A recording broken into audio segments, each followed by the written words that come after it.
मूल्य न मिलने की वजह से हर साल का उनका घाटा है 20 से 25 हजार करोड़ रुपया। मतलब सारी परेशानियों के बाद किसान जो पैदा कर रहा है उसका दाम न मिल पाने की वजह से यहाँ के किसानों को हर साल 20 से 25 हजार करोड़ का नुकसान हो रहा है। तीसरा और अंतिम जो एक बड़ी समस्या लोगों ने बताई, जो मैं देख रहा हूँ, बिहार में शिक्षा व्यवस्था का पूरी तरीके से ध्वस्त हो जाना। शिक्षा व्यवस्था यहाँ कभी बहुत अच्छी नहीं थी।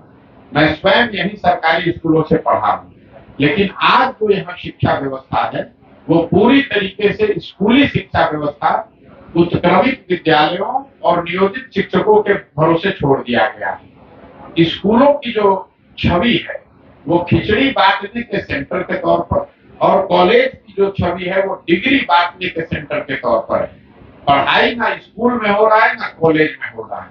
कई लोगों को हमको ऐसा लगता है कि शिक्षकों की गुणवत्ता खराब होने से शिक्षा व्यवस्था खराब हो गई। ऐसी बात नहीं है, ये पूरी सच्चाई नहीं है।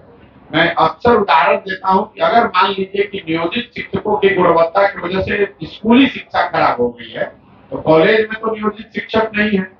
कॉलेज में तो लेक्चरर हैं, प्रोफेसर हैं, बिल्डिंग है, बच्चे हैं, वहां क्यों नहीं पढ़ाई हो रही है? मेरी समझ से अभी 2500 गांव में चलने के बाद जो मेरी समझ बनी है कि समता मूलक शिक्षा व्यवस्था बनाने के नाम पर पूरी शिक्षा व्यवस्था का जो समायोजन था वो ध्वस्त हो गया। नतीजा ये हुआ कि जहाँ बिल्डिंग है वहाँ शिक्षक नहीं है, जहाँ शिक्षक है वहाँ बिल्डिंग नहीं है, जहाँ दोनों है वहाँ बच्चे ही नहीं है, और कॉलेजेस में जहाँ तीनों है वहाँ पढ़ाई नहीं है। तीनों है लेकिन पढ़ाई नहीं हो रहा है। तो जब तक इस समायोजन को पुनर्स्थापित नहीं किया जाएगा तब तक बिहार की शिक्षा व्यवस्था नहीं खत्म हो सकती। 1 मिनट में एक बात और कहना चाहता हूँ।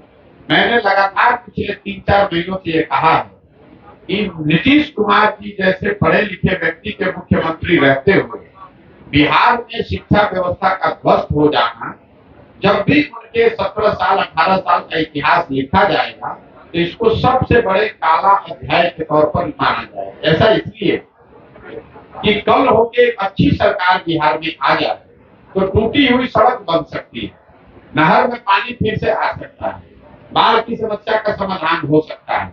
लेकिन जो 2 पीढ़ियां इस ध्वस्त शिक्षा व्यवस्था से पढ़कर निकल गए, अब जीवन भर एक अच्छी सरकार आ भी जाए, अच्छी शिक्षा व्यवस्था बन भी जाए, तो भी इन लोगों को शिक्षित समाज के पीछे ही रहना पड़ेगा। इसलिए जब भी इतिहास इस कालखंड का लिखा जाएगा तो मुझे लगता है कि शिक्षा व्यवस्था का ध्वस्त होना नीतीश कुमार के कालखंड का सबसे बड़ा काला अध्याय होगा।